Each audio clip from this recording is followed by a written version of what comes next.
ជំរាបសួរបងប្អូនទាំងអស់គ្នាបាទថ្ងៃនេះខ្ញុំមកបកស្រាយទៅនឹងសំណួររបស់បងប្រុសម្នាក់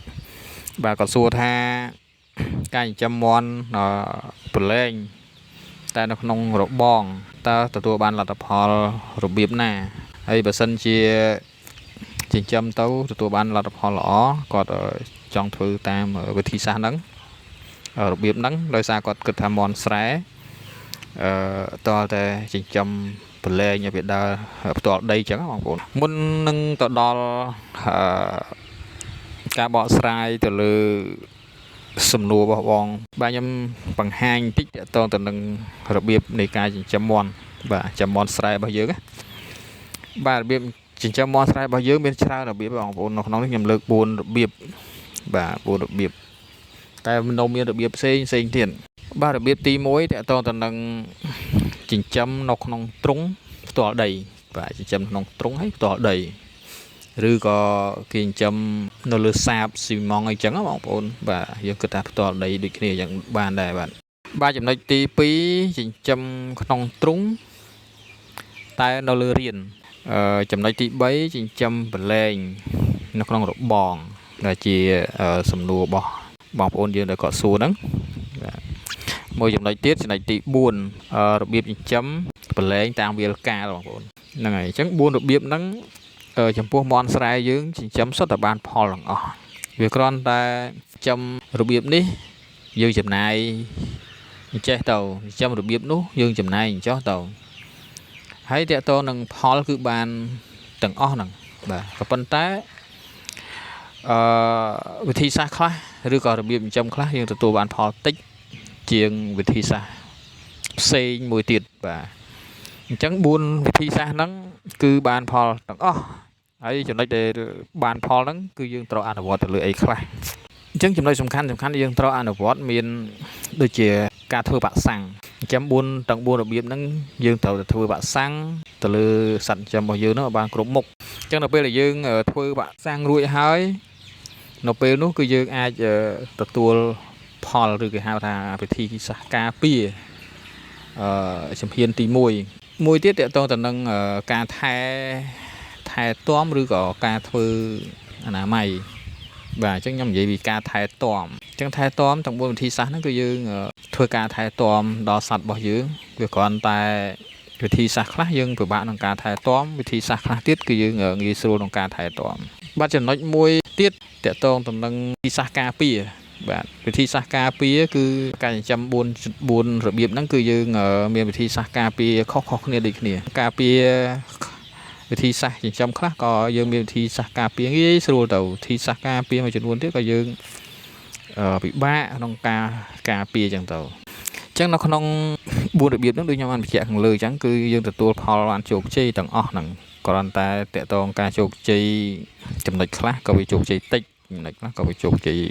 ច្រើនអញ្ចឹងទៅបាទនៅក្នុងការចែកម្លែកថ្ងៃនេះខ្ញុំចែកម្លែកចំណុចមួយតកតងទៅនឹងការចិញ្ចឹមប្រឡែងនៅក្នុងរបងបាទចិញ្ចឹមប្រឡែងតែចិញ្ចឹមនៅក្នុងរបងប្រឡែងក្នុងរបងបងប្អូនមិនមែនប្រឡែងដើរតាមវាលតាមកាលណាបងប្អូនបាទក្នុងវីដេអូក្រោយខ្ញុំបង្ហាញតកតងទៅនឹងវិធីសាស្ត្រចិញ្ចឹមផ្សេងទៀតឬក៏វិធីសាស្ត្រចំនួន3ទៀតដែលខ្ញុំលើកថ្ងៃនេះបាទយកមកបង្ហាញបងប្អូនម្ដងមួយដើម្បីឲ្យបងប្អូនយល់ហើយនៅក្នុងហ្នឹងគឺខ្ញុំលើកគុណសម្បត្តិហើយនិងគុណវិបត្តិនៃរបៀបចិញ្ចឹមនីមួយតើជួបគុណសម្បត្តិអីជួបគុណវិបត្តិអីចឹងណាបាទអញ្ចឹងតើតទៅនឹងការចិញ្ចឹមមាន់ប្រឡែងនៅក្នុងរបងនេះគឺយើងមានគុណសម្បត្តិ4ខ្ញុំសង្ខេបទៅលើតគុណសម្បត្តិ4នេះបាទទី1តើតទៅនឹងការពារបានល្អប្រសើរពីការចម្លងជំងឺផ្សេងពីខាងក្រៅយើងការពារបានល្អប្រសើរយ៉ាងម៉េចបាទដោយសារក្នុងបរិវេណដែនកំណត់មួយឧទាហរណ៍ថាយើងចិញ្ចឹមមាន់នៅក្នុងរបងនោះគឺយើងពាត់ក្នុងកម្រិតផ្ទៃដី10ម៉ែត្រ4ជ្រុងចឹងចុះអញ្ចឹងក្នុងករណីនេះគឺយើងងាយស្រួលក្នុងការមើលថែបាទពីការចម្លងជំងឺផ្សេងអីចឹងទៅបាទចំណុចទី2ធ្វើឲ្យមាន់មានសាច់ដុំរឹងមាំ bạn ở bên đây dương chỉ chấm mòn play chẳng mòn dương đã cài đây cài sầm hẻm chắc này chắc nuឬក៏វាត្រូវបានត្រូវកម្ដៅពលឺថ្ងៃគ្រប់គ្រាន់អញ្ចឹងទៅធ្វើឲ្យមន់យើងហ្នឹងមានសាច់ដុំរឹងមាំល្អមួយទៀតតកតងគុណសម្បត្តិដែរកាត់បន្ថយ stress នៅពេលដែលវាចេញមកក្រៅបានដើរលេងច្រើនបាទមានឬក៏ហៅថាផ្ទៃដីដែលត្រូវចិញ្ចឹមវាទលាយល្អអញ្ចឹងទៅបាទធ្វើឲ្យវាមានភាពរីករាយបាទកាត់បន្ថយ stress ច្រើនហើយ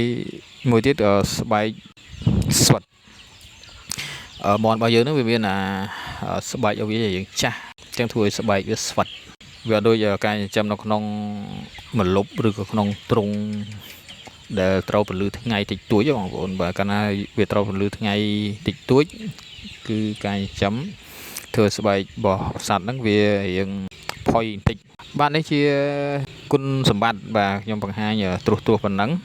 ហើយមួយទៀតគុណវិបត្តិតែវាមានគុណសម្បត្តិវាមានគុណវិបត្តិប៉ុន្តែគាត់ថាគុណវិបត្តិហ្នឹងវាតិចឬក៏ច្រើនប៉ុណ្ណឹងបាទចម្លងជំងឺដោយផ្ទាល់ក្នុងបរិវេណចិញ្ចឹមបាទមានន័យថានៅនឹងដី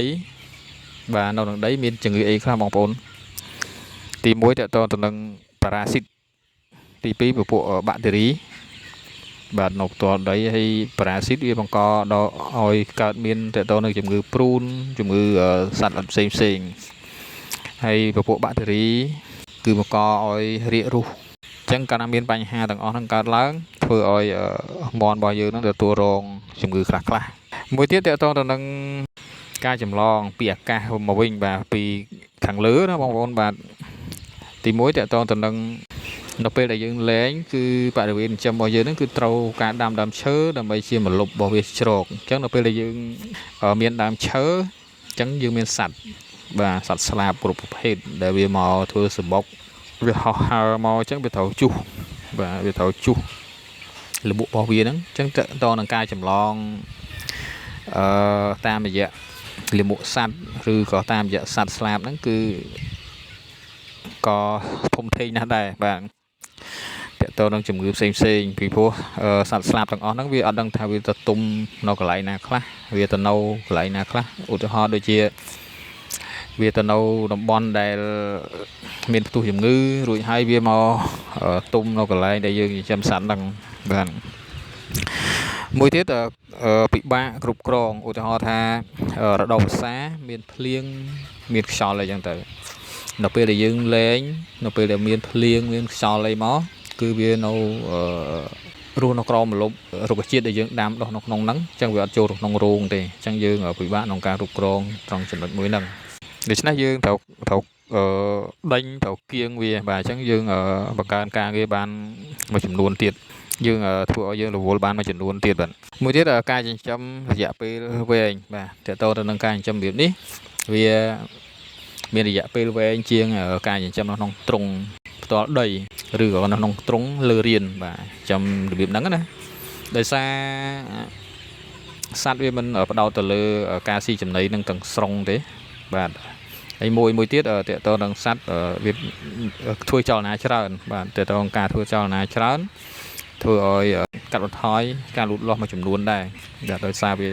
បញ្ចេញនៅថាមពលបាទចំណាយដីធំចំណាយច្រើនបាទតើតទៅនឹងចំណាយដីក៏ធំចំណាយទៅលើថវិកាក៏ច្រើនឧទាហរណ៍ថាយើងចិញ្ចឹមមន់500នៅក្នុងទ្រុងមួយបាទនៅពេលនោះយើងត្រូវប្រើប្រាស់បរិវេណមួយ